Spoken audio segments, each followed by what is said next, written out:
بسم اللہ الرحمن الرحیم۔ السلام علیکم، میرا نام ہے زین مختار اور آپ میرا یوٹیوب چینل دیکھ رہے ہیں۔ میں امید کرتا ہوں آپ سب لوگ خیر عافیت سے ہوں۔ آج کے بلاگ میں سب سے پہلے بات ہوگی اعظم سواتی صاحب کے اوپر۔ ان کو دوبارہ پولیس کے حوالے کر دیا گیا ہے، 3 دن کا جسمانی ریمانڈ ہے۔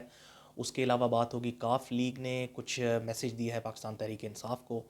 تیسری چیز جو آج ہم بات کریں گے وہ فواد چودھری صاحب نے بھی ایک تاریخ کا اعلان کیا ہے، اس تاریخ کا اور اس سے ریلیٹڈ ساری چیزیں وہ بھی ڈسکس کریں گے۔ پھر اس کے بعد ہم لوگ چلیں گے مزید اگلی خبروں کی طرف، اور وہ ہیں کہ پاکستان کے جو اسپیکر نیشنل اسمبلی ہیں انہوں نے کچھ کہا ہے پی ٹی آئی کے استعفوں سے ریلیٹڈ،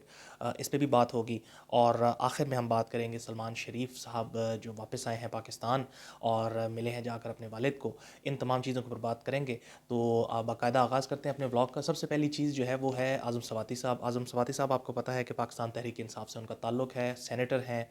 اور 75 سال ان کی عمر ہے۔ پی ٹی آئی والے جو ہیں وہ یہ کہتے ہیں کہ ہمارے جو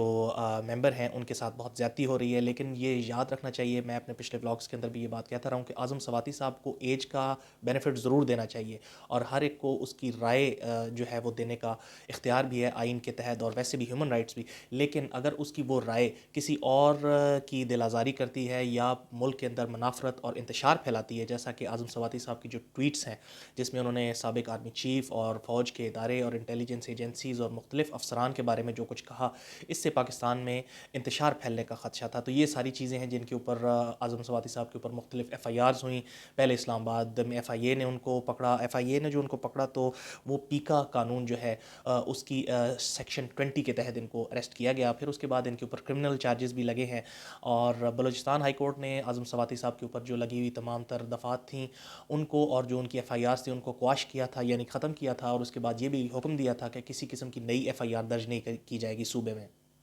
لیکن اس کے ہونے کے فوراً بعد ان کو سندھ لے جایا گیا، اور سندھ میں کمبر میں ان کے اوپر جو مقدمات درج تھے، تو اس کے بعد جو ہے میجسٹریٹ نے ان کو 3 دن کے لیے جسمانی ریمانڈ کے اوپر پولیس کے حوالے کر دیا ہے۔ اب 3 دن کے بعد دیکھتے ہیں کہ مزید اس چیز کے اندر کیا ڈیولپ۔ دوسری سب سے امپورٹنٹ چیز جو ہے وہ ہے پاکستان مسلم لیگ کاف۔ آپ کو پتہ ہے کہ وہ حلیف جماعت ہے پی ٹی آئی کی، پنجاب میں حکومت ہے، چیف منسٹر یعنی کہ وزیر اعلیٰ پنجاب جو ہیں وہ ہیں چودھری پرویز الہی۔ تو اب جو ایک بات سامنے آ رہی ہے وہ یہ آ رہی ہے کیونکہ جو الفاظ کی جنگ پچھلے کچھ دنوں سے چل رہی تھی پاکستان مسلم لیگ کاف اور پی ٹی آئی کے لوگوں کے درمیان، خاص طور پر منیس الہی اور ان کو جو جوابات مل رہے تھے پی ٹی آئی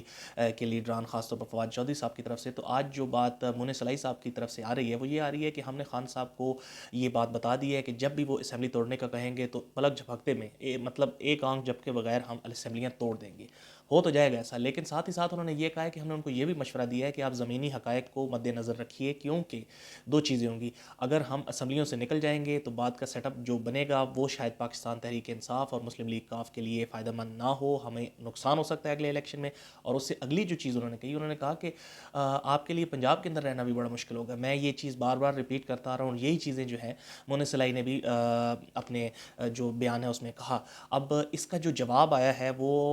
ذرا سا مختلف ہے اور تھوڑا جامع بھی ہے۔ فواد چودھری صاحب نے سب سے پہلی بات تو یہ کہی کہ 20 دسمبر تک اگر پی ڈی ایم کی حکومت نے کوئی حتمی تاریخ الیکشن کی نہ دی تو اسمبلیاں تحلیل کر دی جائیں گی۔ خان صاحب بھی روزانہ کی بنیاد پر لوگوں کے ساتھ انٹریکٹ کرتے ہیں، بات چیت کرتے ہیں، خطاب کرتے ہیں۔ آج وہ کہہ رہے تھے میری گھڑی ہے، میری مرضی، میں اس کو بیچوں یا جو مرضی بھی کروں۔ بہرحال وہ روزانہ کی بنیاد پر جو لوگوں کے ساتھ ملتے ہیں تو اس کے اندر بھی یہی میسج آ رہا ہے کہ ہم دسمبر کے اندر جو ہے وہ اسمبلیاں تحلیل کر دیں گے۔ لیکن ساتھ ہی ساتھ خان صاحب نے یہ بھی کہا ہے کہ پرویز الہی نے ان کو کہا ہے کہ اگر پنجاب کی اسمبلی کچھ دیر تحلیل نہ کی جائے تو یہ فائدہ ہو سکتا ہے۔ اس کا مطلب ہے کہ کچھ ایسی چیزیں ہیں جو بیچ میں چل رہی ہیں۔ دیکھنا یہ ہے کہ پی ٹی آئی اور پاکستان مسلم لیگ کاف جو ہے یہ کتنی دیر تک یہ جو ایک الائنس ہے یہ چلتا ہے، کیونکہ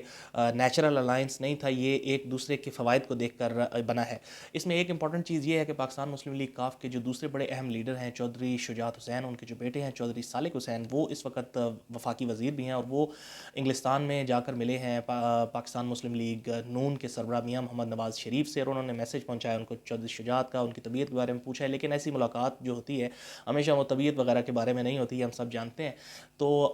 اس کے بعد جو باہر نکل کر انہوں نے میڈیا والوں سے بات کی، میاں محمد نواز شریف کو